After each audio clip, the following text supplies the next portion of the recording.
Starting to learn DirectX can sound like an impossible start. You might think that you don't have what it takes. You might think that you're not very good at coding, and you might know that a lot of people choose opengl over DirectX. But what I've learned from the past 3 years of creating and maintaining custom game engines is that learning DirectX is a step-by-step process. And if you follow the steps in this video, it will become a walk in the park. The thing is, learning DirectX is not easy. You need to understand C++, HLSL and the graphics pipeline itself, together with the graphics API. But it's just that what makes it worth it. It's not easy, but it's damn rewarding once you get it. So in this video, I will cover a 5-step process to learning DirectX. And this video is aimed towards beginner. So if you've been thinking about learning DirectX, this is the perfect stepping stone. At each step, I will highlight key resources that will really improve your learning journey. And as a bonus, in the end, I will share the games that I made using my DirectX11 engine together with a team up to 15 people. Mainly to get you inspired as to what you can achieve with a short amount of time using DirectX. So let's start with step 1. Learn C++. Many people dive straight into the API without knowing any coding or graphics knowledge in beforehand. And it often leads to people becoming confused and frustrated. I know this from personal experience. When I first started with DirectX 11, I didn't know a lot about coding, but I still went into the API thinking that I could do it all, but I quickly got lost in the details. I didn't even know what a pointer or a reference was, so I just got stuck learning C++ on a DirectX tutorial, which just isn't the best way to learn it. Which meant I spent a lot of time just copy-pasting code, not knowing what it did, and then I just needed to revisit it either way because I didn't know the programming from it. This just wasted my time and slowed my progress. So don't fall in that trap. It's crucial to build some programming knowledge in order to learn DirectX. Just focus on the basic. There really is no point to learning everything in C++ at this point, and don't dive into like templates and C++20. To help you get started, here are some excellent resources for you when learning C++. The Schramm's C++ series. A fantastic YouTube series that breaks down content in an easy to understand way. LearnC++.com is exactly what the name implies. It's the go-to when you need to learn C++ and do lessons alongside. Also, if you're a fan of books, consider picking up the C++ primer books because they are really good at explaining the fundamentals. Now for step 2, learning Windows. To get DirectX up and running, you will need some Windows programming knowledge. This step is essential because you need to render your output to the Windows screen. You don't need to be a Windows programming expert, you just need the basic to create a window and then link it to your graphics API. You'll need to know how to set up a window class and also interact with the Windows API.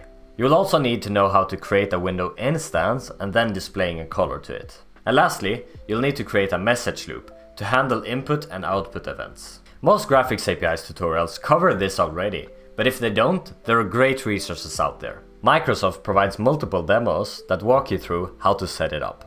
For videos, I would recommend Chili Tomato Noodle's channel, which provides examples of how to set up Windows and DirectX.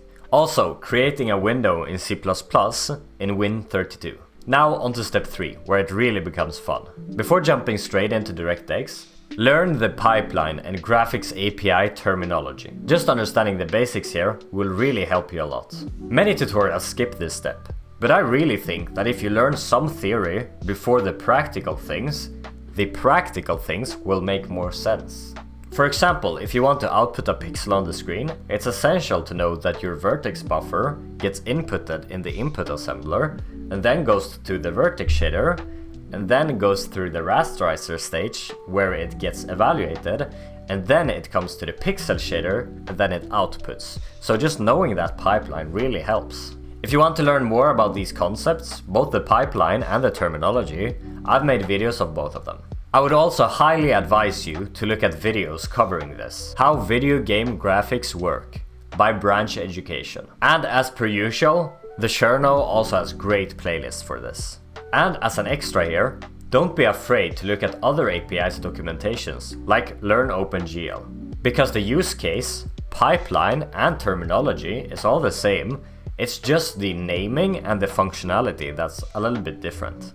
Now for the 4th step, setting up DirectX. This is where the journey truly begins, And I believe the best way to learn here is by hands-on experience. Start by following a tutorial, but don't just copy and paste everything. Instead, input your own data and modify the tutorial a bit just to know what everything does in the tutorial.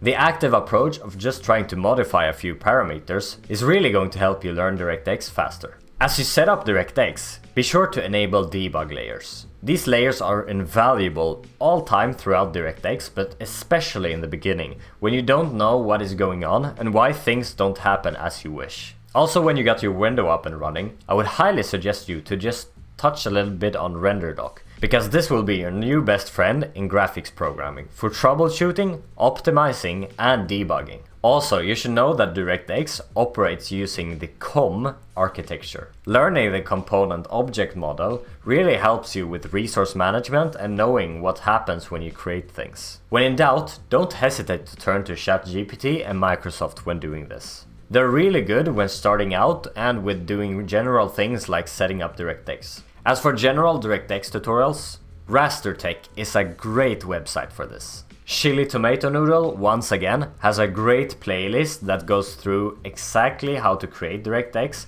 Windows, and also how to excel using it.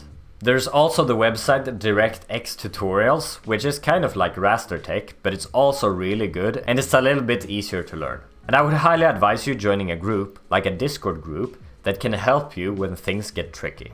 In this case, the graphics programming Discord. Now onto the fifth step. Advanced DirectX techniques. Once you're comfortable with the basics, it's time to explore a little bit more with DirectX. This is where you can really start to take control of your graphics and actually do the things you want to do. Start by looking into different type of buffers like constant, vertex, and structure buffers.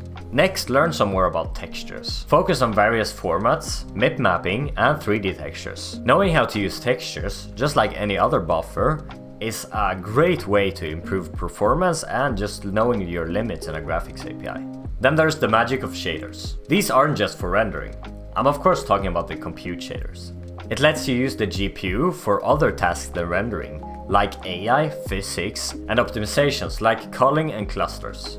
This gives you the flexibility to start using the GPU as well as the CPU for computational work.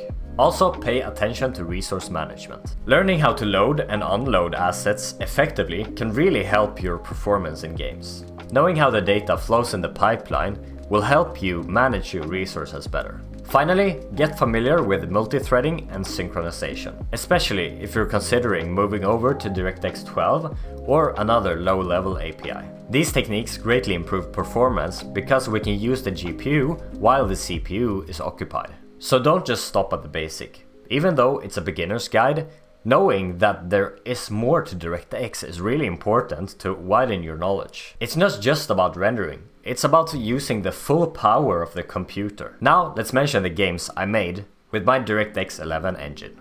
Just as a quick disclaimer, I worked as a part of a team. So while most of the rendering was my contribution, not everything in the engine is solely mine.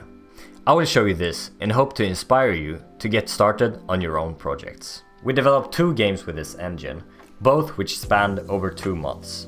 These games were more than just demos, they were full-fledged games, which meant that we could not focus on just rendering because we needed to code in other regards. If you mainly focus on rendering, you can really achieve this in faster time than I did. The first game was a Diablo clone.